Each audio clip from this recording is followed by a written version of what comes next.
Are we streaming? Waiting for Holly?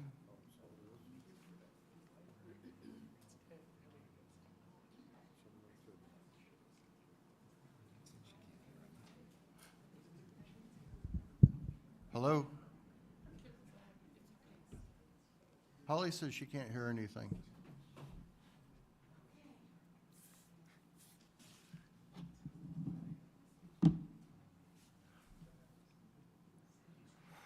Who's BR? She said she's going to log out and try logging in again.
She said it came back.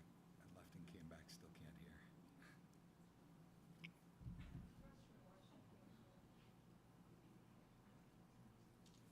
Which is she?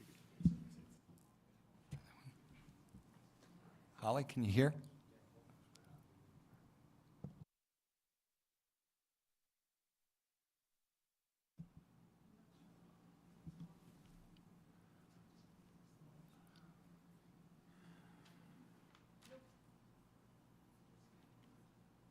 What's wrong?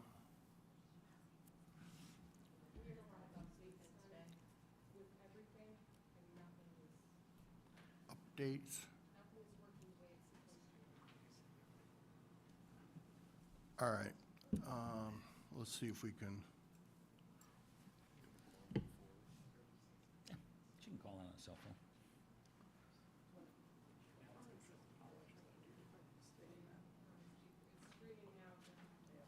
We are streaming. Holly, can you hear us? She said Betsy is muted, not sure if she's needed to be audible. Mine's always muted. It's supposed to pick up through there. It's not coming through there for whatever reason. Yeah. All right, let me.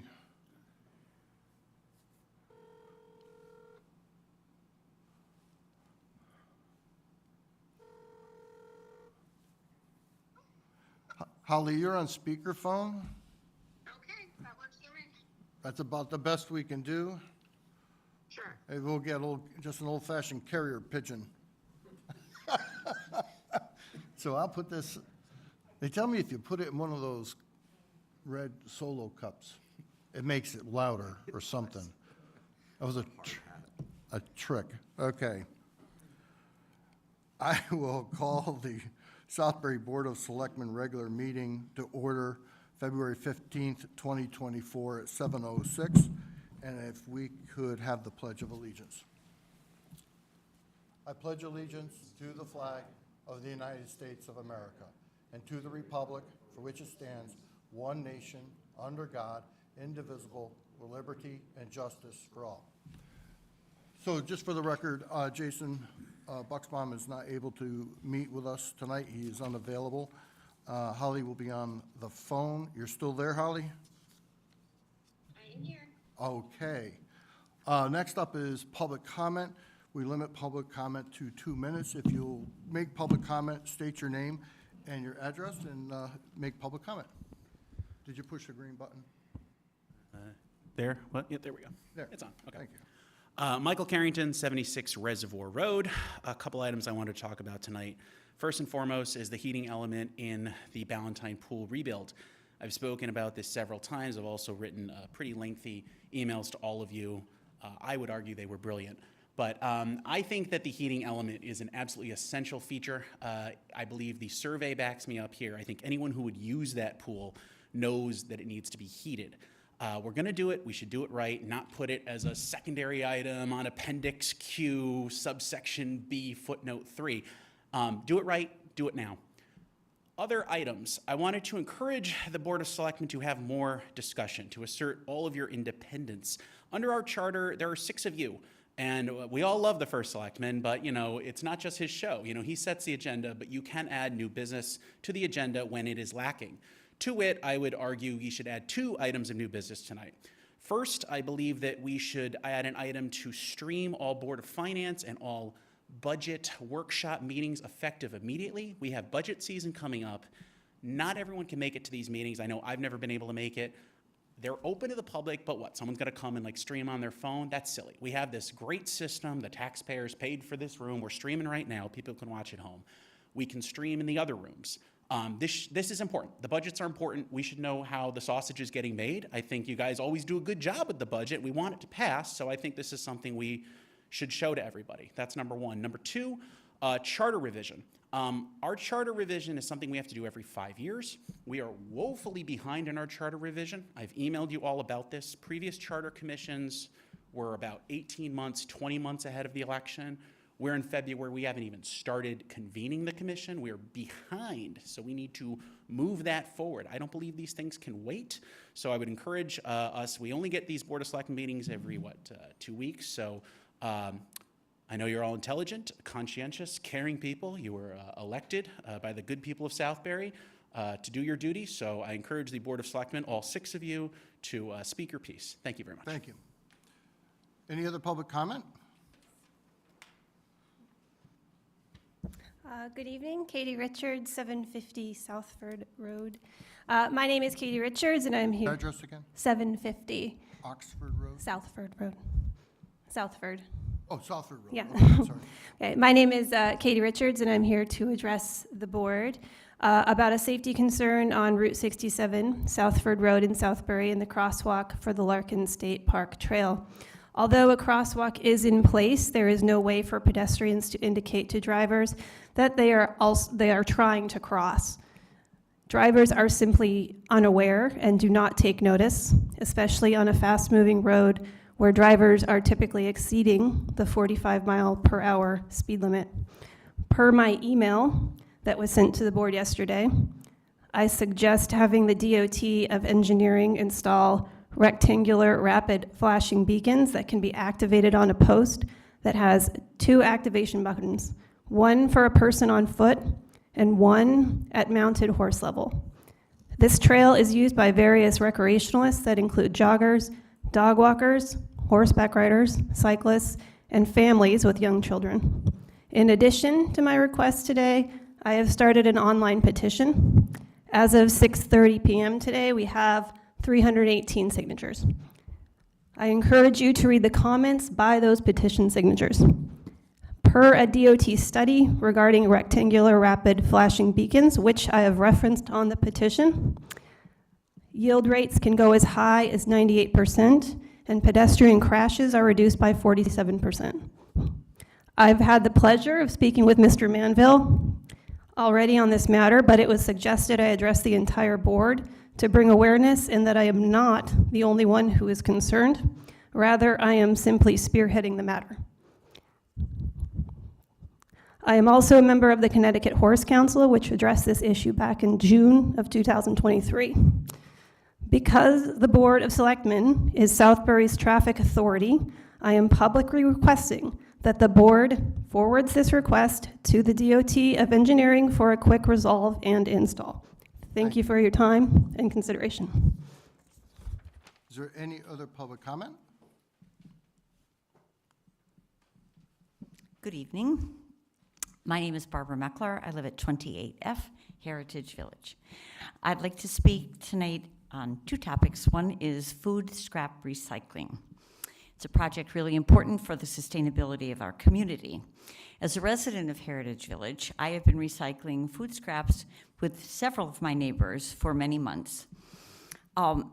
It's inspiring to see how many residents have joined forces, carpooling to bring our food scraps to the transfer station every week. This collective effort is not just about reducing waste, it's about recognizing the inherent value in what some might dismiss as mere leftovers. Food scraps shouldn't be waste.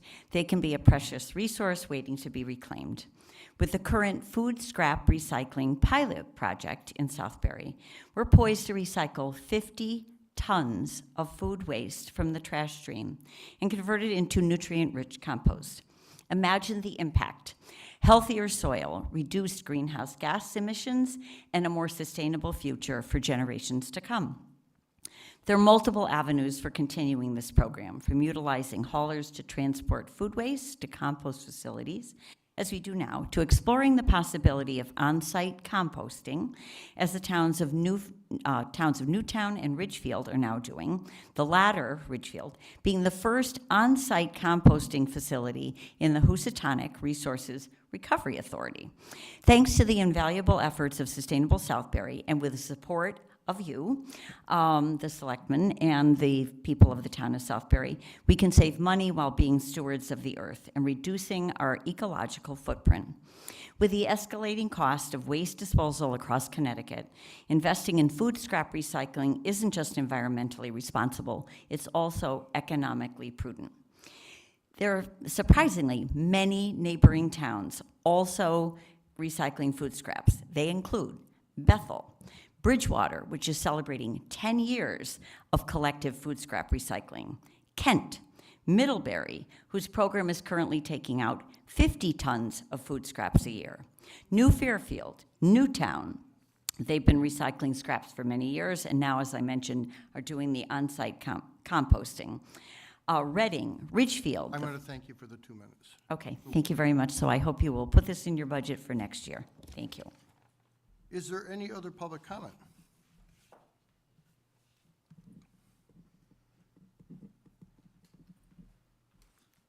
Hey, John Deal, 928B, Heritage Village.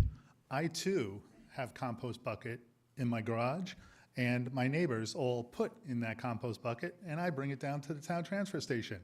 I hope that that does find its way into the budget to be continued into the future. I'm off script right now because I was here to talk about the alternate pool heater and being put into the plans and specs. And I think what I realized probably only a half hour ago is that the plans and specs, the drawings, and the spec book are disconnected. So I thought this was an alternate add because everywhere in the plans it says future, alternate, shown as grayed out. But when you actually dig into the plan specification book, it's listed as a deduct alternate. And so everybody I've been talking to mentioning that it should be a deduct alternate.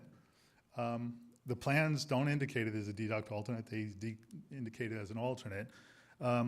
But nobody has corrected me. I don't know that the Board of Selectmen know what the difference is and how it's represented in the plans, because nobody corrected me. The only one person who corrected me, and I loud and clear right here in public comment, say, Charlie Rosa, you were right. It is a deduct alternate. And we met last week, and he said it was a deduct alternate, and I was like, nobody else has corrected me yet. And we talked about it. We sent recommendations. I don't think they got here yet, but you got my email. But hats off to Charlie, and hope to see that deduct alternate remain, and hope to see the plans get corrected so they match the plan book. Thank you. Thank you. Is there any other public comment? Is there any other public comment? Is there any other public comment? Hearing none, you have your announcements and correspondence in your packet. You have your reports. We're up to the consent agenda. Do I have a motion to approve? So moved. Do I have a second? Thank you, Justin. Any discussion on the consent agenda? Hearing none, all in favor, please signify by saying aye.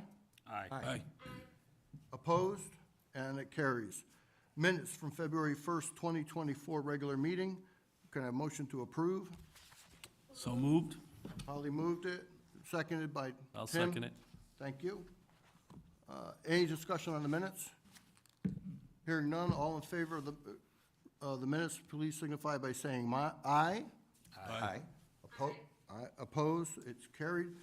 Unfinished business, design set and RFP for the pool. Do I have a motion to approve the design set and RFP to go out for the pool? Do I have a motion? I'm ready to make a motion for it. You make a motion? Yep. Justin, are you second it? I'll second it. Yeah, let's discuss. Okay.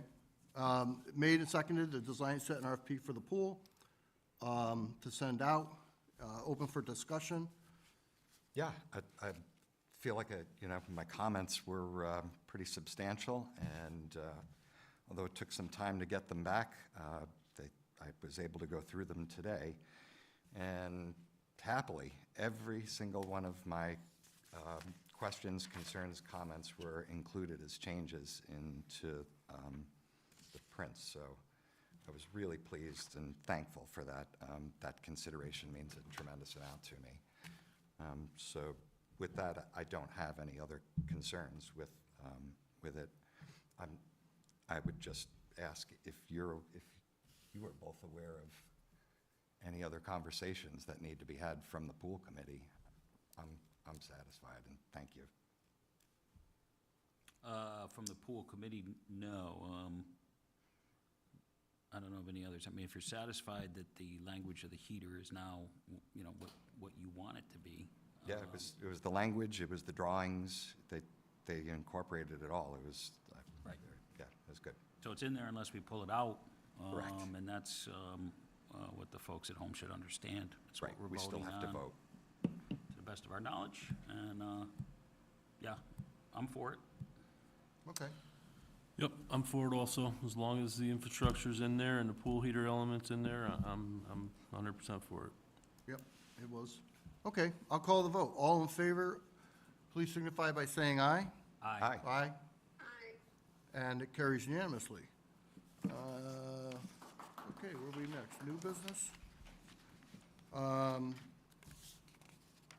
We have no new business. I would make a motion to add the crosswalk on Route 67 and a discussion about what we might or might not recommend to DOT. I'll second that for discussion. Motion made and second, discussion to add that to new business. I think we can do that. I will say this, I think we need to talk to our police department, a number of people. I understand the desire to possibly put up a light, but I also think that we need to be cautious. That's a pretty fast-moving road, and we really have to understand, does a light give you a false sense of security in that traffic going up and down the road? So I think we need to talk with some of our people, and before we just make a decision. This is up to the state of Connecticut. That's a state bridle trail, and that's also a state road. So we would have to find out what they have to say before I see people crossing here at this light and at Flood Bridge, and, I try to stay aware of that light, but again, sometimes that light goes on and I'm not seeing, we're not as pedestrian friendly as if you're up in Boston. That's a lot different. You're almost trained for that. And if you're up there with someone from Boston, they'll tell you, if someone steps off, you gotta stop. And, my kids lived up there, so. I would 100% agree, though, anything is better than what it is without any flashing lights now. So, and I think what the young lady said was something needs to be forwarded to the Connecticut Housing Council, forwarded to the Department of Transportation. That would start at your office. Yeah. Okay. But I think not just to them, but I think we need to talk to our local, we have traffic people on the PD, get there, they know about these things, and let's talk with them and start, before we get too far and make I don't know what their opinion is on that. We've not had too much trouble in that area.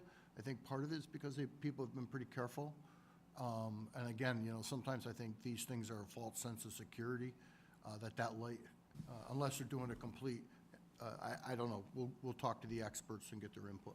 Yeah, I mean, I'm pretty much in agreement with all of you, and I think we've found that, the more we talk about, I think having the opportunity to talk amongst ourselves a little bit, I think usually always produces a good outcome. So I really much appreciate the public comment, and I know that we will talk about it outside of this meeting, and I would absolutely encourage that we put something forth to the state and make the recommendation. It's a good thing to do for everyone using the Larkin Trail, It'd be nice if the state fixed the Larkin Trail. Or Justin's, no, I mean, it's a nice trail, but it's not maintained by the state either. No, it is lovely. I do have a question. Do we know, and forgive me if I'm speaking over anybody, it's a little bit hard to hear. Do we know if the state has done anything similar on any of their other trails? I mean, obviously, we know we can't put this up. It's not ours. It's not our road. But do we know if they've done this elsewhere? We can look into if they do another, that's part of what we probably do, is look and see where else they have a crossing for this type of thing, and are there lights there? And if there's a light there, we also, this same, I mean, I'm surprised, there's also a crossing on 188, and that, nobody's bringing that up, which is odd. It's a Well, I think that's flat, and I think it's open, too, so when people are crossing, there's no obstacles in front of them. I think the young lady said that it really goes uphill on both sides and downhill on the other, so it's harder for people walking and people on horses for people to see you. Yeah. But I would, if we're going to suggest one, and We should do both. do both. I mean, that would make more sense. I mean, Yep. so, yeah, that's another thing we could look into, what other roads, where how they work. Maybe we should know how they work, if they work well or if there's a problem. It's a little more, not quite as simple as just deciding to put up a light. We've got to make sure. All right? Anything else?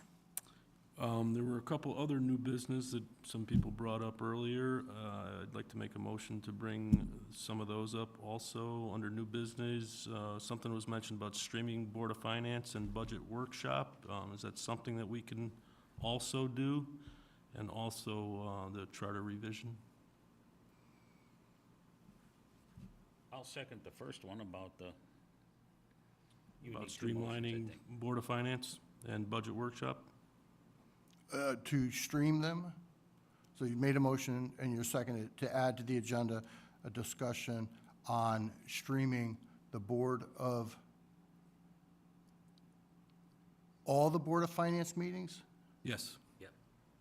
and all the budget meetings. There's 4 budget meetings coming Okay. up, end of the month. Motion made and seconded.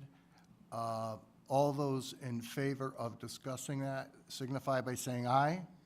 Aye. Aye. Holly? Aye. Holly? Yep, that was an aye. Okay. All right, so it's open for discussion. To stream them, I do believe they are recorded. They're recorded so you can listen to them online, what was discussed. It's almost redundant to stream them. If it's important, I think to see it in real time, you can go to the meeting here at real time. But at the end of the day, they're recorded, and you can listen to them. Betsy, what is it, the next day, day after? Yeah, I mean, if Day you after? wanted it, I can send it to them that night. You can, so it is communicated and everything is heard. Right, but we have the technology. I just don't understand the apprehension to not stream them live. Because you It'd have to have benefit somebody people. to run the technology versus recording it. It's much easier just to push the button and record. What's hard too is the spreadsheets, when you put them up and you try to show them, you can't see them on the stream. Like they're not, it's it's not that kind of thing, so it's kind of, you guys can see them, but people at home can't see them. They're not clear, I guess. Right. So that's the problem. You know, you can hear what's being discussed, but all you're doing is recording, seeing people, which is the same thing, but you can't see the spreadsheets that are going on the board there. And again, then you have to have somebody come in to operate this. Right now, it's just a simple record the meeting. You don't have to operate this machine. And as you know, this can be a little more daunting. I think what we need to keep on our agenda moving forward is, I frankly think we should be and I'm sorry, Betsy, but I think we should do every meeting. Every meeting that's in this room should be streamed. It's convenience. The towns around us do it. I mean, how's Middlebury getting it done? So I think we should continue to look at it, and I think we should have a policy about how we use this new equipment that we bought. But I would love to see us get to the point where they're all done. So Justin, could you get a list of all the other municipalities that do this? Sure. What their technology is, because there's also comes down to what kind of technology they're using. If this is to, if we were to do this, you are probably, you generally, there's somebody who's doing the recording, but also keeping the minutes. Betsy does a good job with this, but this is another layer. So the question is, do we then fund someone to be here just to make sure the technology operates? And we have to take a look at that. Why couldn't that be done by the Secretary of Board of Finance or somebody that's on the Board of Finance? Who on the Board of Finance? Anybody. The Doesn't have commission to be- members? Commission members aren't going to do the minutes and the recording. There's generally, Betsy does go to the Board of Finance. So if she goes to the Board of Finance, then why can't she do this? Well, she's doing it for this meeting. And again, the problem is, as Betsy said, the problem is you can't see the spreadsheets that are up on, you can hear the people, and we have the recording.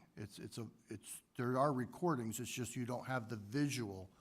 Okay, Of the people. are the sheets made available to the public prior to the meeting? The spreadsheets? Well, we all have them. I mean, I don't know if you mean, they're public now. Not published on the website. Not on the website. They're working documents. Once you guys approve it, then they get put on the website. Right. But could they be published as draft documents? Well, yeah, we could do that. I mean, you have them now. That way, the public will have them, they can copy them down at their home and Yeah. follow the live stream that way. Again, you know, you can hear the discussions. The instantaneous streaming, I'm not so sure is going to accomplish anything other than instantaneous streaming. There's no comments and there's no interaction, and the voice of the recording of the meeting is available the next day or two. It's available for whatever, it's saved, so I don't know. Why don't we find out what other towns are doing and how they're doing it? Justin, I'll let you spearhead that, I will report back next time. and then we'll figure out Yeah. what's going on. I'd appreciate that, and another opportunity to sit, really just think about what was just, whatever, take a moment to process that. I'd appreciate that.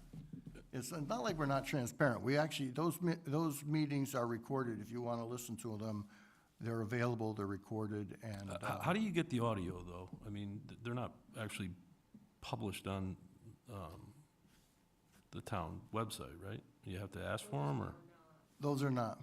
If you, but we have them, and if you request them, you can get them. And what, then, so someone would have to request them to you, Betsy? Okay. Dan, sometimes Dan will get the request. Yeah. And why aren't they published on the website if the audio is there? Why can't Well, someone it- just, Something about this, Yeah, well, yeah, we'll have to talk to Webmaster. It gets a little, there's a lot I of just think it's stuff on that. important for people to have the ability to go ahead and look at what's going on. Yeah. And we do it at the Board of Selectmen meeting, so I don't think it'd be that difficult for a Board of Finance meeting.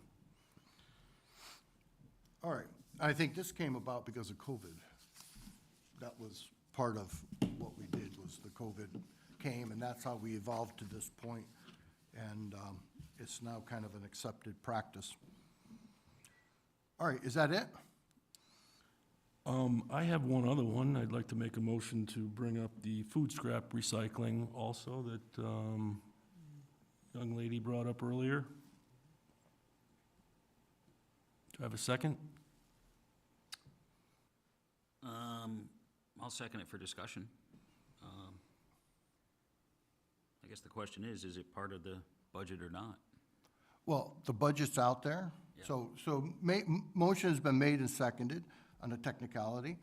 We have to accept it under new business to discuss the food scrap program.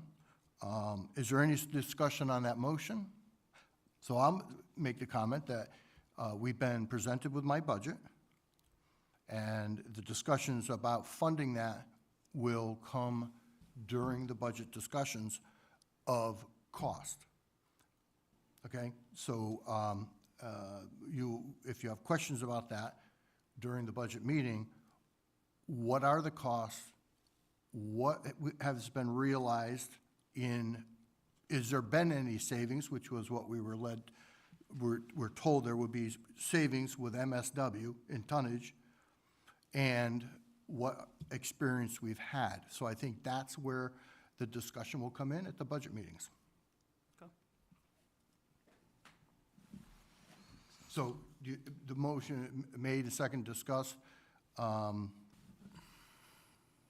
would say that we will discuss, I don't know what the technical thing we're supposed to do. Made the motion, we discussed the motion, and Well, you could withdraw it.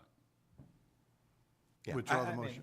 for me, I think it's complete, I think it's a great question. I'll withdraw my motion. Yeah, we'll discuss it at the meeting, Yeah. at the budget meeting. And then you'll have the numbers in front of you, you'll have Blake explaining what has been found and what has not been found, and what, I think you'll be surprised at what that cost is.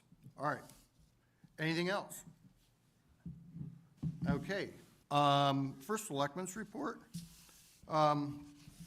Just want to say, town employees, Sudbury town employees, we have our own Super Bowl tradition. I'm not quite sure who was playing yet. I should know that, but I wasn't really paying attention. We call it Soup, S-O-U-P-E-R Bowl. It's a nice little event on the Thursday before Super Bowl, and all town employees channel their inner chef and bring their appetite to a staff Super Bowl themed celebration. Each department contributes something, from homemade soups, chilies, salads, desserts, and of course, hot dogs. We all look forward to sharing a nice meal together and socializing, whether it is with coworkers we have not met yet or rarely see, or ones we work with every day. So everybody comes as they can, Park and Rec, other public works, whatever they can fit into the schedule. It's kind of nice, and it is some pretty good soup. So you should be jealous of that little luncheon. I also want to say, as I said, I'm incredibly pleased to announce Southbury's debt-free. There are only 3 other towns in Connecticut which are debt-free, and they all happen to be small towns with populations of less than 2,200 residents. And as you know, my administration increased our Moody's bond rating from AA1 to AA1, and with the next goal of obtaining the highest level AAA. In comparison, the median rating for U.S. cities is AA3. And Justin, this is kudos to the plans in place from the Board of Finance over the years and how they maintain that. Again, I'm not going to say we're not going to bond again. What I'm saying is we've shown that fiscally we can pay it back. And the beauty of that, which I don't know if people know this, and I always say, no taxpayers paid on the bond payment. It was already, Justin, you know, you were on the Board of Finance, and we just couldn't pay them off, they couldn't call them. But kudos to all those on the Board of Finance in prior decades that really did a marvelous job, and I was pretty thrilled to write that, sign that final check. It's pretty incredible. 24-25 budget, I've released the budget for fiscal 24-25.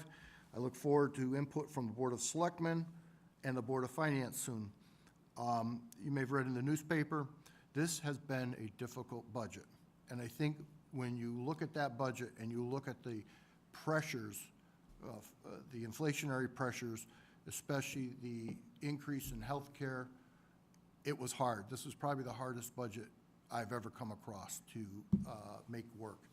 And you'll see previous, what was presented to me was over 6%. And I think you'll see that the 4%, we were throwing a curveball at the very end where the ambulance needs some money.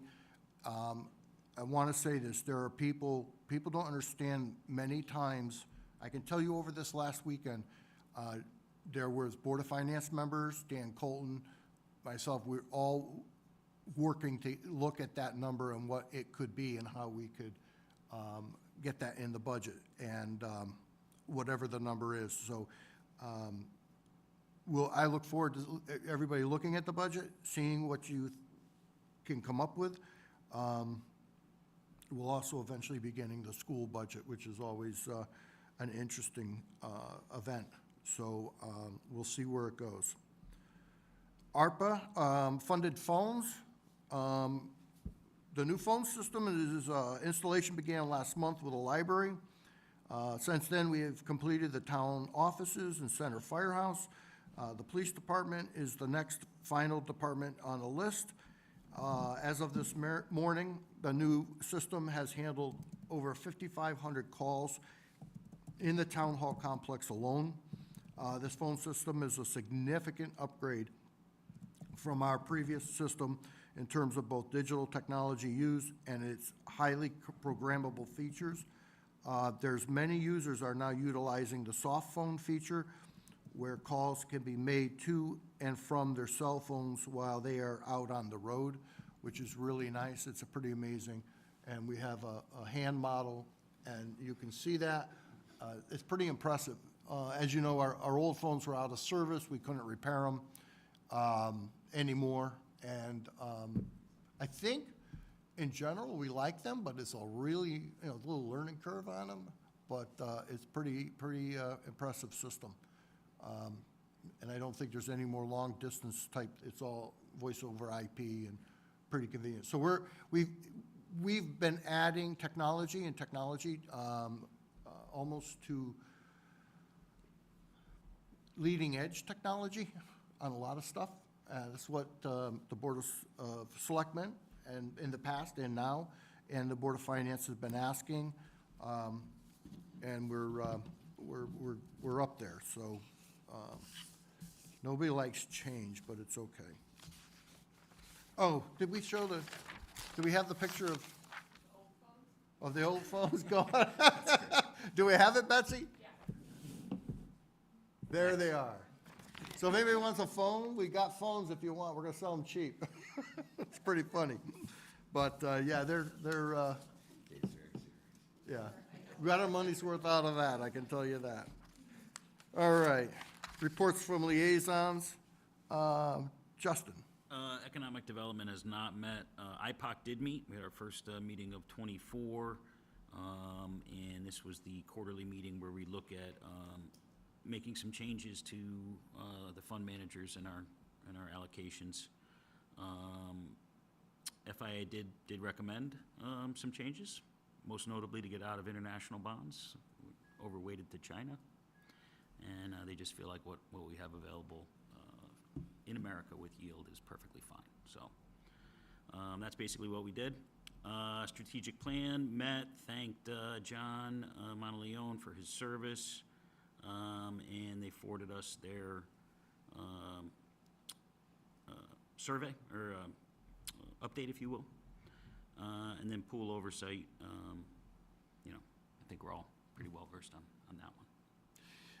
And I gotta say, that IPOC group, that's a phenomenal, we're Yeah. truly lucky, another group that we have that's, I understand, I'm not up to date on, but they've been beating the benchmark. We had a good quarter, all three funds. You know, I don't know how many people know that we now have $2.8 million in the library gift fund, which, you know, started out as $1 million bequest, and there have been other bequests, but the management of the funds has been tremendous, and they've been pretty modest about pulling stuff out of it so far. So, I mean, it's tremendous. And the reserve fund, where we keep our excess monies, very safe investments, that has also been a great idea that our Board of Finance came up with and executed on. So, Yeah, these doing are very another well in the group that markets. Work really hard. Our pensions are pretty well funded, and Yeah. Southbury could be proud of that, because you listen to other communities, that's what they did, was Yeah. let those pensions slide, and We're somewhere in the 85+%, and we have a very modest and/or aggressive rate assumption of 6.5 roughly, where other towns are much higher. So they look artificially better than they are. So we're doing very well. yeah, some municipalities in the state play games with that. And I just want to say that, because I think people need to understand how, behind the scenes, how these smart people are really working for us on that. And Oh, yeah. I would encourage any selectman who has the time to go to an IPOC meeting, and your head will hurt a little bit. But if you can follow this group and what they're doing, it's pretty amazing, and how they do that.